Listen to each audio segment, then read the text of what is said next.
Hello दोस्तों, स्वागत है आप सभी का हमारे यूट्यूब चैनल एजे स्टडीज़ में। और मैं अतिशय जैन आज आपको पढ़ाने वाला हूँ सिविक्स का फ्रेंड्स। सिविक्स का ये हमारा चैप्टर जो है, ये चैप्टर हमारा 3 है फ्रेंड्स। याद रखिएगा, ये हमारा चैप्टर 3 है और ये वीडियो नंबर पार्ट 4 है फ्रेंड्स। अगर मैं 3 वीडियोज़ बना चुका हूँ, अगर आपने वो 3 वीडियोज़ नहीं देखी है तो आप देख लीजिएगा। 1 2 3 वीडियोज़ मैं बना चुका हूँ, इसकी लिंक आपको डिस्क्रिप्शन में मिल जाएगी। और फ्रेंड्स, अभी तक अगर आपने हमारे एजेस चैनल मीन्स एजे स्टडीज़ को सब्सक्राइब नहीं किया है तो इसे ज़रूर सब्सक्राइब कर दीजिएगा, क्योंकि ये बहुत ज़रूरी है। मैं बहुत सी वीडियोस डालता रहता हूँ और इसकी नोटिफिकेशन आपको मिलना बहुत ज़रूरी है।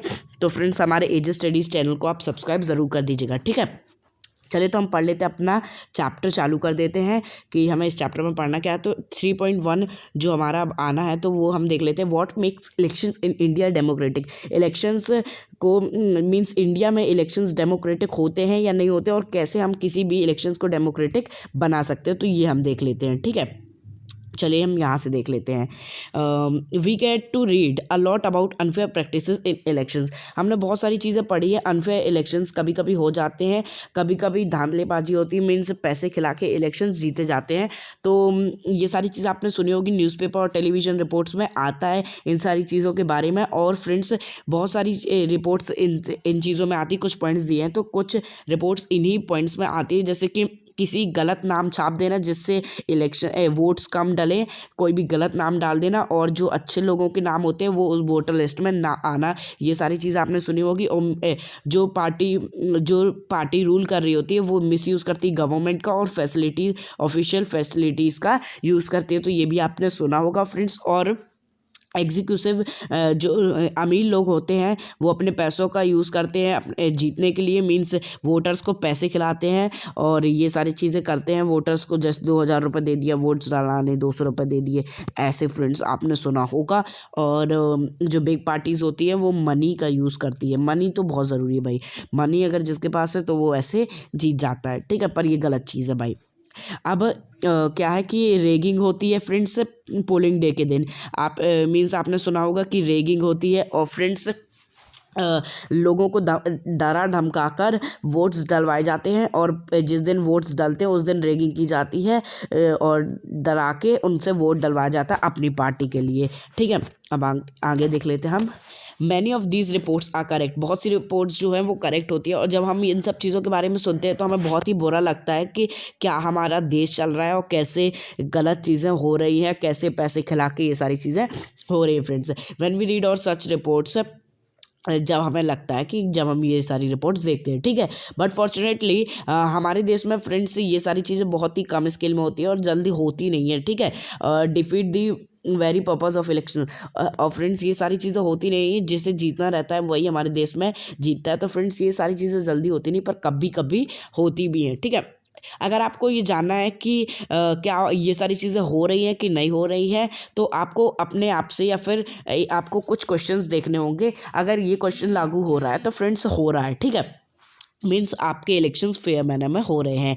Can a party win an elections and come to power not because it popular support but through elections electoral malpractices. क्या जो पार्टी पावर पे आ रही है वो क्या पैसे खिला के आ रही है, माल प्रैक्टिसेस के दौरान आ रही है, या पॉपुलर सपोर्ट पाई है?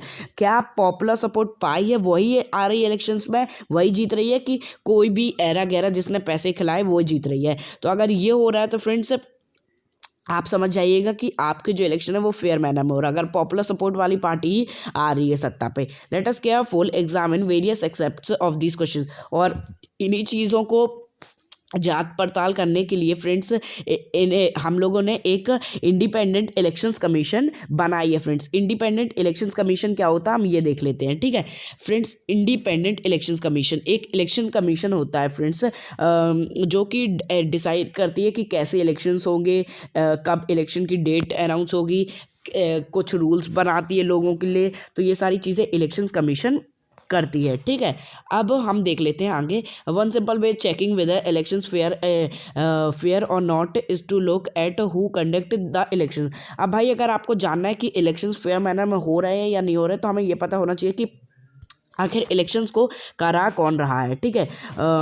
यहाँ पे एक minute, are they independent of the government, क्या कोई गवर्नमेंट करा रही है? अब भाई जैसे बीजेपी अभी सत्ता पे है, ठीक है, और बीजेपी के ही अब इलेक्शंस आए हैं, तो अगर बीजेपी इलेक्शंस कंडक्ट कराएगी तो उसका टोटल फायदा किसको मिलेगा? इसी वाले बीजेपी को जो अभी नई मीन्स जो इलेक्शन लड़ेगी तो बीजेपी को ही फायदा मिलेगा, ठीक है।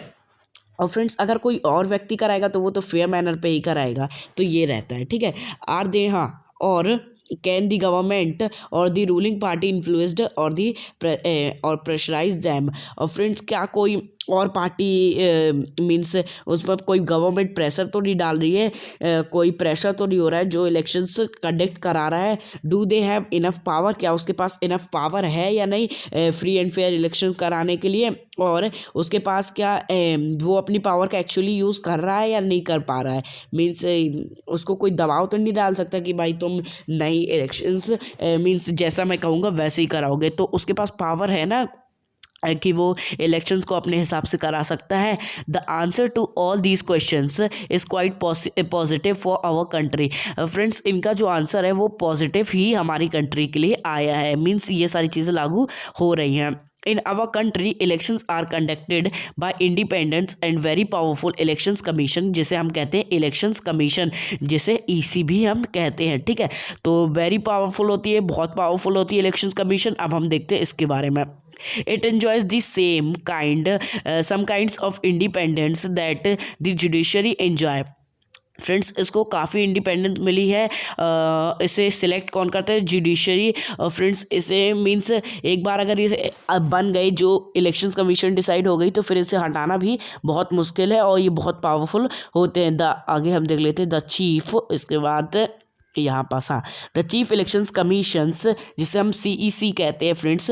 तो जो ये होती है chief elections commission is appointed by president of India. Friends जो ये CEC मतलब इलेक्शंस कमीशन जो होती है, इसे हमारा प्रेसिडेंट इलेक्ट करता है इंडिया का, पर इलेक्ट तो करता है पर हटाने की उसके पास भी औकात नहीं कह रहा हूँ फ्रेंड्स, ये तो बड़ा शब्द है, मीन्स उसके पास भी इतनी दम नहीं है कि वो इनको हटा सके। कोई बिना कोई बड़ी मीन्स बड़े रीज़न के बिना इन्हें हटा नहीं सकता, बहुत ही मुश्किल है इन्हें हटाना, ठीक है।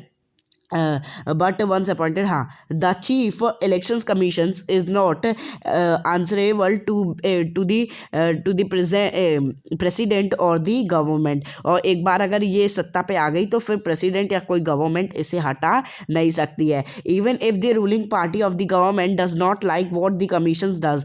फ्रेंड्स जो रूलिंग पार्टी होती है वो लाइक भी नहीं करती, मीन्स वो चाहती भी नहीं इलेक्शन कमीशन को, फिर भी वो चाहकर भी हटा नहीं सकती। It is virtually impossible for it remove the CEC, means इसे हटाना, इलेक्शन कमीशन को हटाना बहुत ही मुश्किल काम है, ये जल्दी नहीं हट सकते।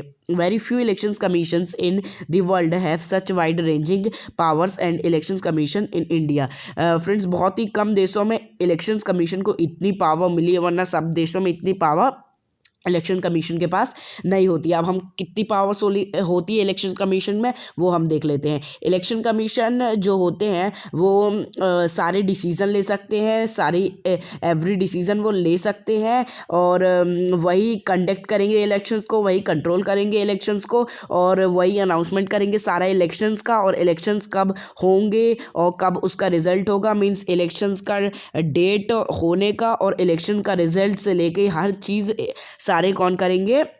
इलेक्शंस कमीशन ही करेगी, ठीक है। It is implement the code of conduct. Code of conduct हमने पढ़ा था कि आगे पिछले चैप्टर में हमने वीडियो में पढ़ा था कि कोड ऑफ कंडक्ट क्या होता है। अगर आपने वो वीडियो नहीं देखी हो तो आप देख लीजिएगा, मैंने आपको बताया कि नीचे आपको लिंक मिल जाएगी। तो फ्रेंड्स जो कोड ऑफ कंडक्ट होता है ना, एंड पनिश एनी कैंडिडेट्स और party that violets.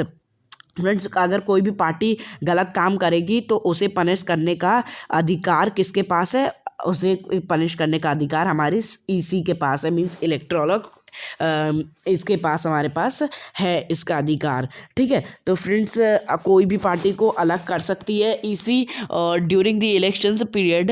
The EC can order the government to follow some guidelines. और इलेक्शन के दौरान इलेक्शन कमीशन अधिकार मीन्स उनके पास ऐसी पावर है कि वो गाइडलाइंस भेज सकती है किसको, गवर्नमेंट को, कि ये सारी चीज़ें फॉलो करिए, प्रिवेंट करिए, जिससे हमारी गवर्नमेंट का मिसयूज़ ना हो और पावर का मिसयूज़ ना हो और सबको चांस मिले, जो कि अधिकार जो कि जिसको वोट्स मिले हैं उसी को जीतने का अधिकार मिले। ठीक है, कोई भी लफड़ा ना हो। और to transfer some government officials, और अगर कोई अच्छा आदमी उसको नहीं दिख रहा है तो उसका वो ट्रांसफ़र भी कर सकता है। मीन्स आप समझ लीजिए कि इलेक्टोरल इलेक्शंस कमीशन बहुत ही पावरफुल होती है। When on elections duty government officials work under the control of EC. जब इलेक्शंस होते हैं ना तो जो गवर्नमेंट होती है वो इलेक्शंस कमीशन के अंडर में ही होती है और नॉट द गवर्नमेंट। बहुत सारे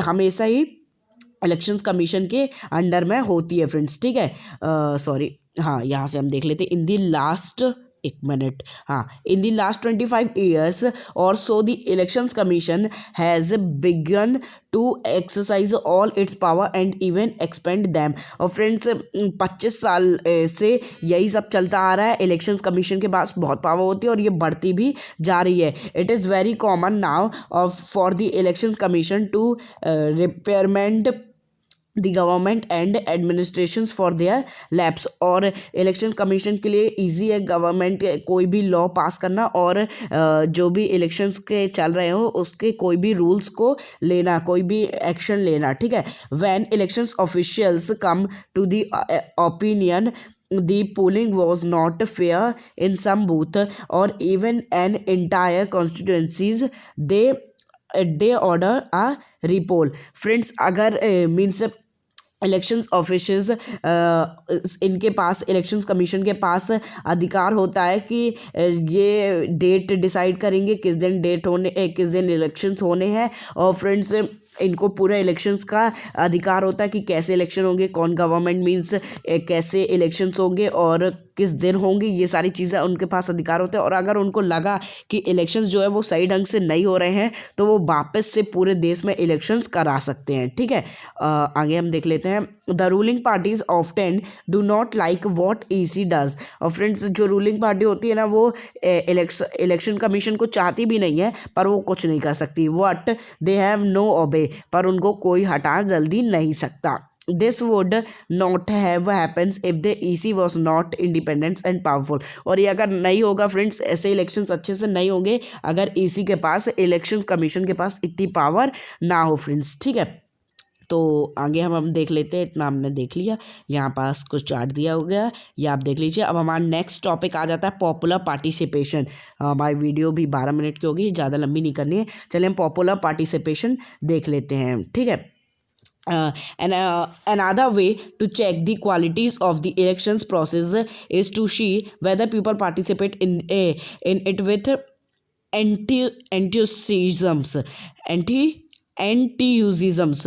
फ्रेंड्स पॉपुलर पार्टिसिपेशन मीन्स कितना पार्टिसिपेशन हो रहा है इलेक्शंस में, कितना पार्टिसिपेशन, कितना पार्ट लोग ले रहे हैं इलेक्शंस में, कितने लोग इलेक्शंस में वोट डालने जा रहे हैं फ्रेंड्स। तो इससे भी हमें पता चलता है कि इलेक्शंस सही ढंग से हो रहे हैं कि नहीं। फ्रेंड्स देखिए, जैसे अगर आपको पता है कि भाई धांधलेबाजी चल रही है, हमारे वोट्स का कोई महत्व ही नहीं है, जिसके पास ज़्यादा पैसा है, जो रैगिंग करता है वही वोट्स जीतेगा। ठीक है, तो लोग वोट डालने जाएंगे ही नहीं क्योंकि उनको पता है भाई कि अच्छे से वोट्स नहीं डल रहे हैं तो क्या करना जाके। ठीक है, जो जिसके पास ज़्यादा पैसा होगा वही जीत जाएगा।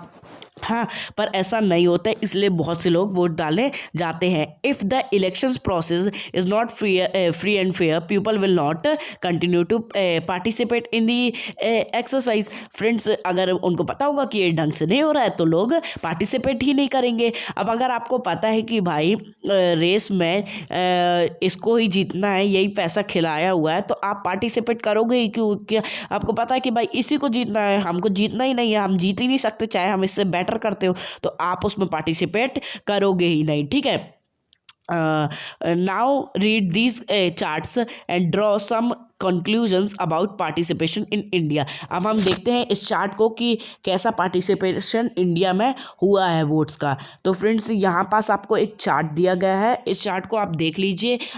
इसमें क्या दिया हुआ है कि यहाँ पे रेशियो दिया है 1991 का, और यहाँ पास मैं इसको ऐसे कर दूँ तो यहाँ पर 2015 का। तो 1991 में जो इंडिया का था वो 56% लोग वोट करने जाते थे, और यूके की बात करें तो 78% लोग, ठीक है। पर यूके का घटता गया और इंडिया का बढ़ता गया। कैसे बढ़ा? तो फ्रेंड्स जब 2015 में 66% लोग इंडिया में वोट करने लगे, और यूके में जो कि पहले 78 करते थे वो 66 करने लगे, तो अब बराबर हो गया। इससे पता चलता है, अब तो ये 2015 का है, अब रेशियो बदल गया होगा। मुझे अभी उसकी जानकारी नहीं है कि कितना ज़्यादा लोग वोट करने जाते हैं, तो वो आप देख सकते हैं, अगर आपको नेट में सर्च करिएगा तो आपको मिल जाएगा, ठीक है। आगे हम देख लेते हैं सेकंड पॉइंट यहाँ पे। एक मिनट, शायद मैंने कुछ छोड़ तो नहीं दिया, ये हाँ, ये मैंने पहला पॉइंट छोड़ दिया। हाँ, यहाँ से हम देख लेते हैं। Pupil participation in elections is usually measured by voters turnout figure। Friends, जो जितने लोग पार्टिसिपेट करते हैं ना इलेक्शंस में, उसको जैसे 100 लोग हैं जो वोट डाल सकते हैं। फ्रेंड्स, 100 लोग हैं जो वोट डाल सकते हैं, और सिर्फ 66 लोगों ने ही वोट डाला। मीन्स ये जो है ना, ये वोटर्स टर्नआउट फिगर है कि सिर्फ 66% लोग ने ही वोट किया है, ठीक है। तो इसे हम कहते हैं वोटर्स टर्नआउट फिगर, ये याद रखिएगा। Turnout indicates the percent of eligible voters who actually can there votes over the last 5th year. The turnout is Europe and North American has declined. In India, the turnout has either remained stable or actually gone up। Means बाकी देशों में तो थोड़ा बहुत घट रहा है, पर इंडिया में बढ़ते ही जा रहा है, ठीक है। लोग ज़्यादा संख्या में वोट कर रहे हैं, और फ्रेंड्स सबको वोट करना भी चाहिए। आप जैसे 18 ईयर्स के हो तो आपको भी वोट करना चाहिए, ठीक है। और बाकी लोगों को भी बताना चाहिए कि वोट करना ज़रूरी है, हमें भी अधिकार है, ये हमारा अधिकार है वोट करना, ठीक है। दूसरा पॉइंट देख लेते हैं हम। In India the poor, illiterate and underprivileged pupils vote in large proportions। Friends, जो गरीब लोग हैं इंडिया में, वो ज़्यादा वोट नहीं करते हैं। मीन्स वो ज़्यादा वोट करते हैं रिच पीपल के कंपैरिजन में। मीन्स रिच पीपल ज़्यादा वोट नहीं करते हैं, गरीब लोग ज़्यादा वोट करते हैं। कहाँ पे? इंडिया में। पर वेस्टर्न डेमोक्रेसीज में, मीन्स दूसरे देशों में, जो अमीर लोग होते हैं वो ज़्यादा वोट करते हैं compare two means rich person लोग ज़्यादा वोट करते हैं, और गरीब लोग कम वोट करते हैं, ठीक है। तो क्योंकि वहाँ के अमीर लोग पढ़े लिखे हैं, उनको पता है कि इलेक्शन का वोट देने का क्या महत्व है, वहाँ के गरीब लोग नहीं करते। पर इंडिया के भाई घमंडी लोग, वो बोलते हैं क्या करना वोट करके, टाइम वेस्ट है अपना। तो ये गलत चीज़ है, सबको वोट करना चाहिए, ठीक है। अब हम थर्ड पॉइंट देख लेते हैं। जो common people in India attach a lot of importance to elections। जो कॉमन पीपल हैं वो इंडिया के बहुत ज़्यादा अट्रैक्ट हैं इलेक्शन से। मीन्स आपने अपने पापा लोगों को भी सुना होगा, जब वो लोग साथ में बैठते हैं तो सारे लोग इलेक्शंस की बात करते हैं, गवर्नमेंट्स की बात करते हैं। They feel that through elections they can bring pressure on political parties to adopt policies and programmes favourable them. और बहुत से लोग पॉलिटिकल प्रोग्राम्स में भी पार्ट लेते हैं, उसके फेवर में भी रहते हैं। They also feel that their votes matter in the way things are run in the country. और वो लोग जानते हैं कि उनका वोट भी मैटर करता है, ठीक है। अब हम यहाँ देख लेते हैं, ये यहाँ से हमें देखना है, ठीक है। तो जो बहुत से लोग हैं इंडिया के जो जानते हैं कि कितना महत्व करता है उनका वोट भी, कितना मीन्स महत्व करता है। और फ्रेंड्स, सबको वोट करना भी चाहिए, मैं आपको बार बार बता रहा हूँ। The interested of votes in elections related activities has been increasing over the year. और फ्रेंड्स, जो वोटर जो इलेक्शंस में एक्टिविटीज़ होती हैं ये बढ़ती ही जा रही हैं। During 2004 elections more than 1/3 voters took part in a campaigning related activities. और 2004 में मोर देन 1/3 वोटर्स ने पार्ट लिया था इलेक्शंस एक्टिविटीज़ में। और friends more than half of the people identified themselves as being close to one और the other political parties. Friends बहुत लोग इस समय वोट में जो वोट्स के पार्टिसिपेशन होता है उसमें मतलब भाग ले रहे हैं। और 1 out of every 7 voters is a member of political parties. और सारे पीपल जो हैं वो पॉलिटिकल पार्टीज़ के मीन्स 7 वोटर्स जो हैं वो सारे पॉलिटिकल पार्टीज़ में मतलब उसके हकदार हैं, वो उनको सारे लोगों को हिस्सा लेना चाहिए। और यहाँ पे पार्टिसिपेशन का वो इंडिया का दिया हुआ है चार्ट की ये बढ़ता ही गया है 1996 से ऐसे ऐसे बढ़ता ही जा रहा है ये। और फ्रेंड्स यहाँ पे वोटर टर्नआउट भी दिया गया है, ये भी आप देख लीजिए कि ये भी बढ़ता ही जा रहा है। जो वोटर टर्नआउट है ना ये भी बढ़ रहा है और यूएस का वोटर टर्नआउट घट रहा है, यहाँ का भी बढ़ रहा है। ठीक है, तो इंडिया काफ़ी तरक्की में है फ्रेंड्स। तो अब हम मिलेंगे दूसरी वीडियो में, क्योंकि वीडियो 20 मिनट की हो गई है। तो अब ये वाला जो टॉपिक है एक्सेप्टेंस ऑफ इलेक्शंस आउटकम ये हम बाद में देखेंगे। तो चलिए हम मिलते हैं अगली वीडियो में, तब तक के लिए गुड बाय। ठीक है, अगर आपने चैनल को सब्सक्राइब नहीं किया तो ज़रूर कर दीजिएगा। Okay bye.